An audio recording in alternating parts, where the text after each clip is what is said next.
Welcome to story time with Asma. بسم اللہ الرحمن الرحیم۔ معراج کا سفر نامہ۔ معراج پیغمبر اسلام کی زندگی کے ان واقعات میں سے ہے جنہیں دنیا میں سب سے زیادہ شہرت حاصل ہوئی ہے۔ عام روایت کے مطابق یہ واقعہ ہجرت سے 1 سال پہلے 27 رجب کی شام کو پیش آیا۔ اس کا ذکر قرآن میں بھی ہے اور حدیث میں بھی۔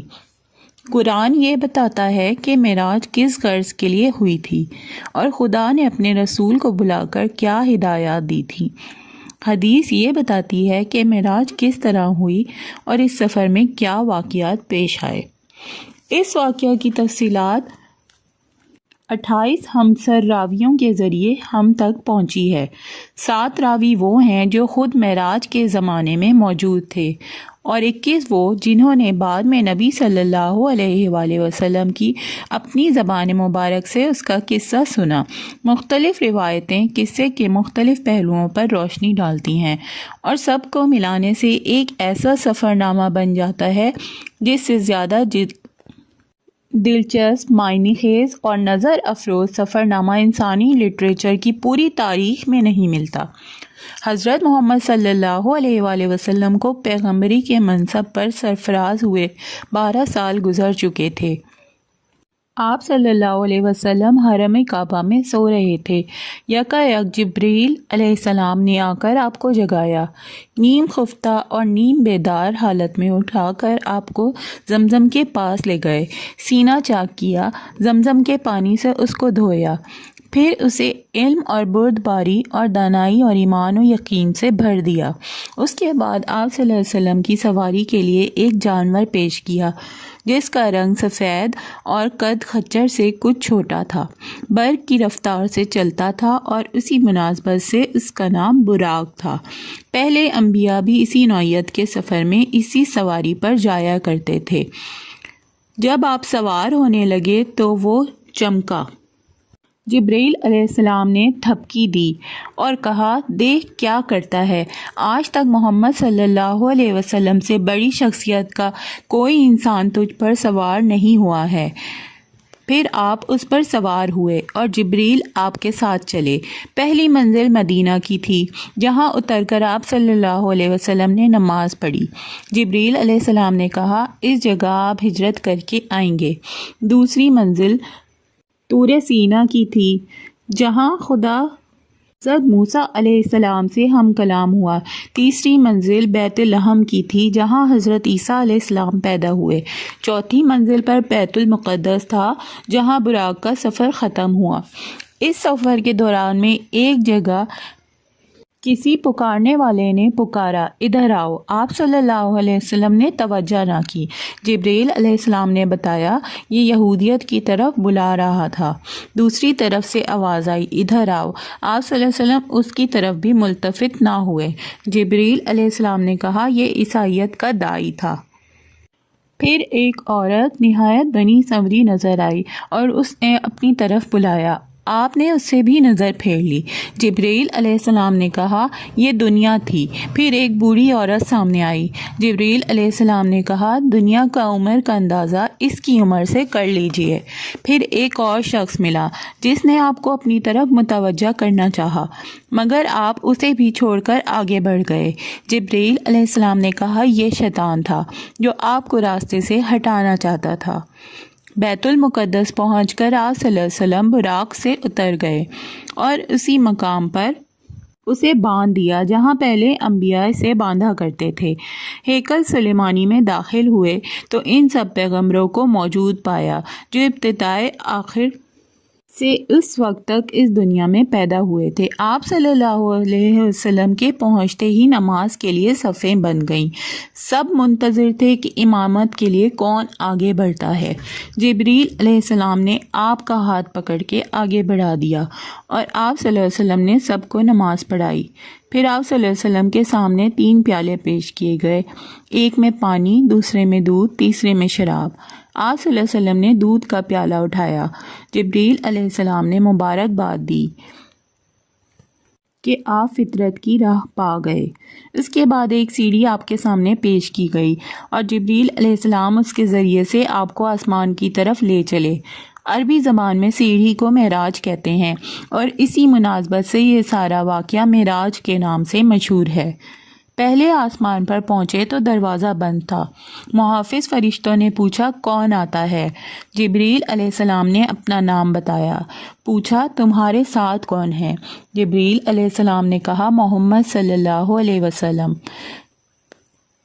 پوچھا کیا انہیں بلایا گیا ہے؟ کہا ہاں۔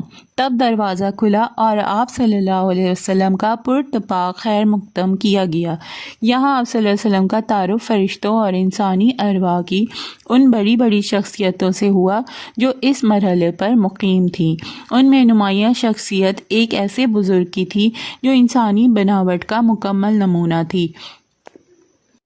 چہرے مہرے اور جسم کی ساخت میں کسی پہلو سے کوئی نقص نہ تھا۔ جبریل علیہ السلام نے بتایا آپ کے مورث اعلیٰ ان بزرگ کے دائیں بائیں بہت لوگ تھے۔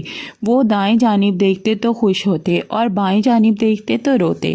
پوچھا یہ کیا ماجرا ہے؟ بتایا کہ یہ نسل آدم ہے۔ آدم اپنی اولاد کے نیک لوگوں کو دیکھ کر خوش ہوتے ہیں اور برے لوگوں کو دیکھ کر روتے ہیں۔ پھر آپ کو تفصیلی مشاہدے کا موقع دیا گیا۔ ایک جگہ آپ نے دیکھا کہ کچھ لوگ کھیتی کاٹ رہے ہیں اور جتنی کاٹتے ہیں اتنی ہی زیادہ بڑھتی چلی جاتی ہے۔ پوچھا یہ کون ہے؟ کہا گیا یہ خدا کی راہ میں جہاد کرنے والے ہیں۔ پھر دیکھا کچھ لوگ جن کے سر پتھروں سے کچلے جا رہے ہیں۔ پوچھا یہ کون ہے؟ کہا گیا یہ وہ لوگ ہیں جن کی سرگرانی ان کو نماز کے لیے اٹھنے نہ دیتی تھی۔ کچھ اور لوگ دیکھے جن کے کپڑوں میں آگے اور پیچھے پیوند لگے ہوئے تھے اور وہ جانوروں کی طرح گھاس چر رہے تھے۔ پوچھا یہ کون ہیں؟ کہا گیا یہ وہ ہیں جو اپنے مال سے زکوٰۃ خیرات کچھ نہ دیتے تھے۔ پھر ایک شخص کو دیکھا کہ لکڑیوں کا گٹھا جمع کر کے اٹھانے کی کوشش کرتا ہے اور جب وہ انہیں اٹھاتا ہے تو اس میں کچھ اور لکڑیاں بڑھا لیتا ہے۔ پوچھا یہ کون احمق ہے؟ کہا گیا یہ وہ شخص ہے جس پر امانتوں اور ذمہ داریوں کا اتنا بوجھ تھا کہ اٹھا نہ سکتا تھا، مگر یہ ان کو کم کرنے کے بجائے اور زیادہ ذمہ داریوں کا ہار اپنے اوپر لادے چلا جاتا تھا۔ پھر دیکھا کہ کچھ لوگوں کی زبانیں اور ہونٹ کینچیوں سے کترے جا رہے ہیں۔ پوچھا یہ کون ہے؟ کہا گیا یہ غیر ذمہ دار مقرر ہیں جو بلا تکلف زبان چلاتے اور فتنہ برپا کیا کرتے تھے۔ ایک اور جگہ دیکھا کہ ایک پتھر میں ذرا سا شگاف ہوا اور اس ایک بڑا موٹا سا بیل نکل آیا۔ پھر وہ بیل اسی شگاف میں جانے کی کوشش کرنے لگا مگر نہ جا سکا۔ پوچھا یہ کیسا معاملہ ہے؟ کہا گیا یہ اس شخص کی مثال ہے جو غیر ذمہ داری کے ساتھ ایک فتنہ انگیز بات کر جاتا ہے، پھر نادم ہو کر اس کی تلافی کرنا چاہتا ہے مگر نہیں کر سکتا۔ ایک اور مقام پر کچھ لوگ تھے جو اپنا گوشت کاٹ کاٹ کر کھا رہے تھے۔ پوچھا یہ کون ہے؟ کہا گیا یہ دوسروں پر زبان تان دراز کرتے تھے۔ انہی کے قریب کچھ اور لوگ تھے جن کے ناخن تانبے کے تھے اور وہ اپنے منہ اور سینے نوچ رہے تھے۔ پوچھا یہ کون ہے؟ کہا گیا یہ وہ لوگ ہیں جو لوگوں کے پیچھے پیچھے ان کی برائیاں کرتے اور ان کی عزت پر حملے کیا کرتے تھے۔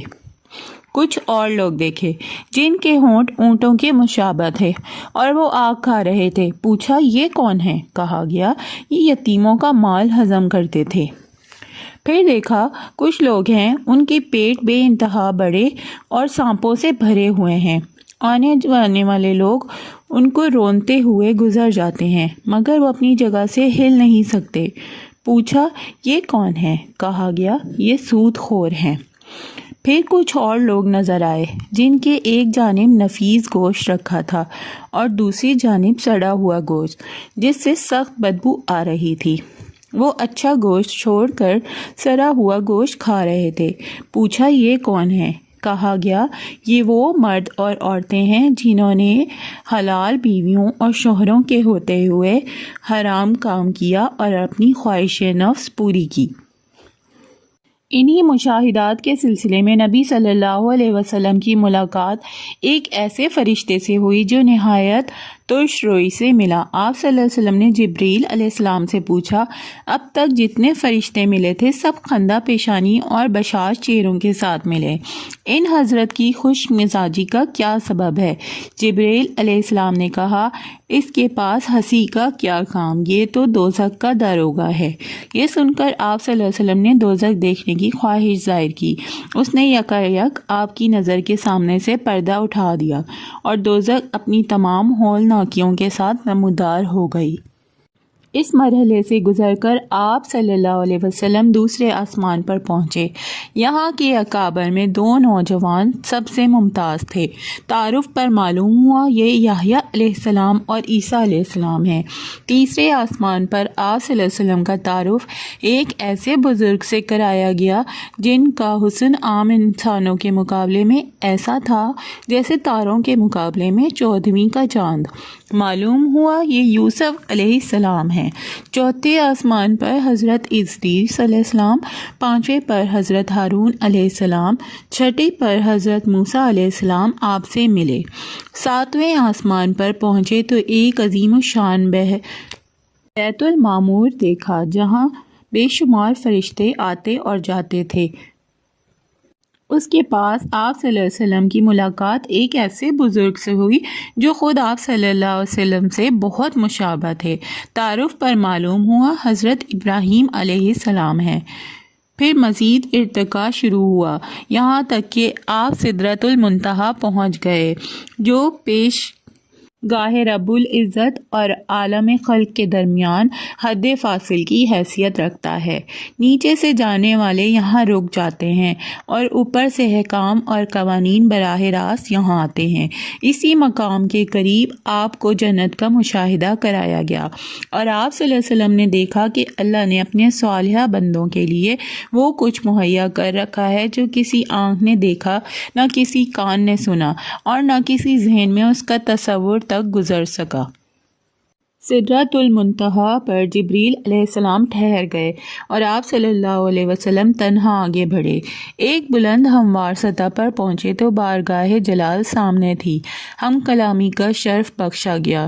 جو باتیں ارشاد ہوئیں ان میں سے چند یہ ہیں۔ ہر روز 50 نمازیں فرض کی گئیں۔ سورہ بقرہ کی آخری 2 آیتیں تعلیم فرمائی گئیں۔ شرک کے سوا دوسرے سب گناہوں کی بخشش کا امکان ظاہر کیا گیا۔ ارشاد ہوا کہ جو شخص نیکی کا ارادہ کرتا ہے اس کے حق میں 1 نیکی لکھ لی جاتی ہے اور جب وہ اس پر عمل کرتا ہے تو 10 نیکیاں لکھ دی جاتی ہیں، مگر جو برائی کا ارادہ کرتا ہے اس کے خلاف کچھ نہیں لکھا جاتا اور جو وہ اس پر عمل کرتا ہے تو 1 ہی برائی لکھی جاتی ہے۔ پیشی خداوندی سے واپسی پر نیچے اترے تو حضرت موسیٰ علیہ السلام سے ملاقات ہوئی۔ انہوں نے روداد سن کر کہا، میں بنی اسرائیل کا تجربہ رکھتا ہوں۔ میرا اندازہ ہے کہ آپ صلی اللہ علیہ وسلم کی امت 50 نمازوں کی پابندی نہیں کر سکتی۔ جائیے اور کمی کے لیے عرض کیجیے۔ آپ صلی اللہ علیہ وسلم گئے اور اللہ جل شانہ نے 10 نمازیں کم کر دیں۔ پلٹے تو حضرت موسیٰ علیہ السلام نے پھر وہی بات کہی۔ ان کے کہنے پر آپ صلی اللہ علیہ وسلم بار بار اوپر جاتے رہے اور ہر بار 10 نمازیں کم کی جاتی رہیں۔ آخر 5 نمازوں کی فریضت کا حکم ہوا اور فرمایا گیا کہ یہی 50 کے برابر ہیں۔ واپسی کے سفر میں آپ صلی اللہ علیہ وسلم اسی سیڑھی سے اتر کر بیت المقدس آئے۔ یہاں پر تمام پیغمبر موجود تھے۔ آپ صلی اللہ علیہ وسلم نے ان کو نمازوں کی فرضیت کا بتایا اور پھر ان کو نماز پڑھائی جو غالباً فجر کی نماز تھی۔ پھر براق پر سوار ہوئے اور مکہ واپس پہنچ گئے۔ صبح سب سے پہلے آپ صلی اللہ علیہ وسلم نے اپنی چچا زاد بہن ام ہانی کو یہ روداد سنائی، پھر باہر نکلنے کا قصد کیا۔ انہوں نے آپ صلی اللہ علیہ وسلم کی چادر پکڑ لی اور کہا، خدا کے لیے یہ قصہ لوگوں کو نہ سنائیے گا ورنہ ان کو آپ صلی اللہ علیہ وسلم کا مذاق اڑانے کا اور شوشہ ہاتھ آ جائے گا، مگر آپ یہ کہتے ہوئے باہر نکل گئے کہ میں ضرور بیان کروں گا۔ حرم کعبہ میں پہنچے تو ابو جہل سے آمنا سامنا ہوا۔ اس نے کہا کوئی تازہ خبر؟ فرمایا ہاں۔ پوچھا گیا، فرمایا کہ میں آج کی رات بیت المقدس گیا تھا۔ کہا بیت المقدس راتوں رات ہو آئے اور صبح یہاں موجود؟ فرمایا ہاں۔ کہا قوم کو جمع کروں، سب کے سامنے یہی بات کہو گے؟ فرمایا بے شک۔ ابو جہل نے آوازیں دے دے کر سب کو جمع کرایا اور کہا لو اب کہو۔ آپ نے سب کے سامنے پورا قصہ بیان کر دیا۔ لوگوں نے مذاق اڑانا شروع کر دیا۔ وہ مہینے کا سفر ایک رات میں ناممکن، محال، پہلے تو شک تھا، اب یقین ہو گیا کہ تم دیوانے ہو گئے ہو۔ آنن فانن یہ خبریں تمام مکہ میں پھیل گئیں۔ بہت سے مسلمان اس کو سن کر اسلام سے پھر گئے۔ لوگ اس امید پر حضرت ابوبکر رضی اللہ عنہ کے پاس پہنچے کہ یہ محمد صلی اللہ علیہ وسلم کے دست راست ہیں، یہ پھر جائیں تو اس تحریک کی جان ہی نکل جائے۔ انہوں نے یہ قصہ سن کر کہا اگر واقعی محمد صلی اللہ علیہ وسلم نے یہ واقعہ بیان کیا ہے تو ضرور سچ ہوگا، اس میں تعجب کی کیا بات ہے؟ میں تو روز سنتا ہوں کہ ان کے پاس آسمان سے پیغام آتے ہیں اور اس کی تصدیق کرتا ہوں۔ پھر حضرت ابو بکر حرم کعبہ میں آئے، رسول اللہ صلی اللہ علیہ وسلم موجود تھے اور ہنسی اڑانے والا مجمع بھی۔ پوچھا کیا واقعی آپ صلی اللہ علیہ وسلم نے ایسا فرمایا ہے؟ جواب دیا ہاں۔ کہا بیت المقدس میرا دیکھا ہوا ہے، آپ وہاں کا نقشہ بیان کریں۔ آپ نے فوراً نقشہ بیان کرنا شروع کر دیا اور ایک ایک چیز اس طرح بیان کی گویا بیت المقدس سامنے موجود ہے اور دیکھ دیکھ کر اس کی حقیقت بتا رہے ہیں۔ حضرت ابوبکر رضی اللہ عنہ اس تدبیر سے جھٹلانے والوں کو ایک شدید ضرب لگی۔ وہاں بکثرت ایسے موجود تھے جو تجارت کے سلسلے میں بیت المقدس جاتے رہتے تھے، وہ سب دلوں سے قائل ہو گئے کہ نقشہ بالکل صحیح ہے۔ اب لوگ آپ صلی اللہ علیہ وسلم کے بیان کی صحت کا مزید ثبوت مانگنے لگے۔ فرمایا جاتے ہوئے میں فلاں مقام پر فلاں قافلے پر سے گزرا جس کے ساتھ یہ سامان تھا، قافلے والوں کے اونٹ براق سے